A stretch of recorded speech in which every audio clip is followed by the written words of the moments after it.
पालघर जिल्ह्यातील ऐतिहासिक तांदुळवाडी गडावर निसर्गाच्या रौद्र रूपाचे भीषण परिणाम पाहायला मिळालेत. 6 दिवसांपूर्वी झालेल्या ढगफुटी सदृश मुसळधार पावसानंतर गडाच्या डोंगर कड्याचा मोठा भाग खचून भूस्खलन झालंय.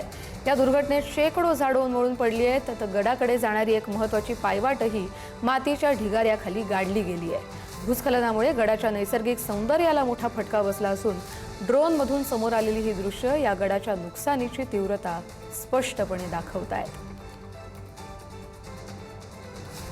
आपण याच सगळ्या संदर्भातले अपडेट घेऊया आपले प्रतिनिधी जितेंद्र पाटील यांच्याकडून. जितेंद्र, नक्कीच बघितलं तर तांदुळवाडी गडावर झालेल्या भूस्खलनाची व्याप्ती आपण ड्रोनमध्ये स्पष्टपणे पाहिली आहे. मुसळधार पावसामुळे डोंगराचा मोठा कडा खचल्याने दगड आणि मातीचा प्रचंड रोडा खाली आलाय. भूस्खलनामध्ये शेकडो झाडे जे उन्मळून पडलेली आहेत आणि गडाकडे जाणारी एक महत्वाची पायवाट आता मातीकाठी काढली गेलेली आहे. या निसर्गरम्य सौंदर्यासाठी ओळखला जाणारा जो तांदुळवाडी गड आहे, आता जो भूस्खलनाच्या खोल जखमा घेऊन आता उभा असलेला पाहायला मिळतोय. सध्या दुर्गप्रेमींना या परिसरात जाणे टाळावे असं आवाहन देखील आता करण्यात आलेलं आहे.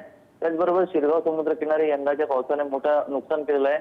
समुद्राच्या उधाणामुळे किनाऱ्यावरील मोठ्या प्रमाणात धूप झाल्याचं पाहायला मिळतंय आणि त्यामुळे 25 ते 30 जी सुरूची झाडे ते मुळासकट उन्मळून पडल्याचं पाहायला मिळते. अनेक ठिकाणी थेट जे झाडे ती किनाऱ्यावर आता काही कोसळले तर काही खाडी परिसरात कोसळलेले पाहायला मिळत आहेत. भरतीच्या वेळी आणखी काही झाडे कोसळण्याची भीती जी आहे ती स्थानिकांकडून व्यक्त केली जाते. त्यामुळे वेळेत किनाऱ्याला संरक्षणासाठी धूप प्रतिबंधक उपाययोजना करण्याची मागणी देखील आता जोर धरू लागली. बरं, धन्यवाद जितेंद्र दिलेल्या माहितीसाठी.